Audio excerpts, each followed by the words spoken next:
আজ 8ই অগ্রহায়ণ, ইংরেজি 24শে নভেম্বর। আজ আমাদের নবান্ন। আর তার জন্য আজকে বানিয়েছিলাম ভাত, বড়া দিয়ে টক, অনেক রকম ভাজা, বাঁধাকপি তরকারি, শাক, ফুলকপি আলু মাছ দিয়ে ঝোল, পায়েস। এই কার্তিক অঘ্রাণ মাসে যখন আমন ধান ওঠে, সেই সময় চাষিরা একটা উৎসব পালন করে, সেটাকেই বলে নবান্ন। আমাদের মুর্শিদাবাদ, বীরভূম, বর্ধমানের দিকে এই উৎসবটা পালন হয়। আপনাদের ওদিকে যদি পালন হয় তো অবশ্যই আমাকে কমেন্ট বক্সে জানাবেন।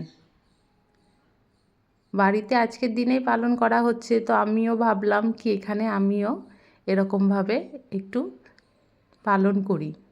এরকমভাবে এত কিছু রান্না করে প্রথমে বসুমতীকে দেওয়া হয়, তারপর আমরা নিজেরা খাই। তো যখন বসুমতীকে দেওয়া হয় সেটা পুরো নিরামিষ হয়, পেঁয়াজ রসুন ছাড়া। তো তারপরে আমরা মাছ দিয়ে বানাই, কিন্তু আমি এখানে তো বসুমতীকে দিচ্ছি না, বাড়িতেই দেয়। তো সেই জন্য আমি এখানে আমাদের জন্যই বানিয়েছিলাম। 14 রকম ভাজা থাকে, আমি এখানে 14 রকম ভাজা তো করিনি, 11-12 রকম ভাজা করেছিলাম।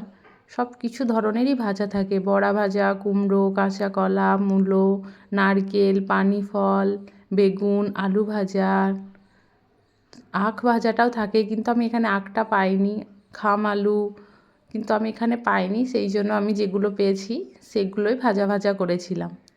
আর তার সাথে করেছিলাম পালং শাক আর বাঁধাকপি তরকারি। আর তার সাথে ছিল কাঁচা কলাইয়ের ডাল। এই সময় এই বিউলির ডালটাই করে, তো সেই জন্য আমি বিউলির ডালটাই বানিয়েছিলাম। আর ফুলকপি আলু মাছের ঝোল, আর বড়া দিয়ে টক, আর তার সাথে মিষ্টির জন্য পায়েস। সব কিছু আয়োজন আমার পুরো কমপ্লিট। আপনারা অবশ্যই জানাবেন কেমন হয়েছে।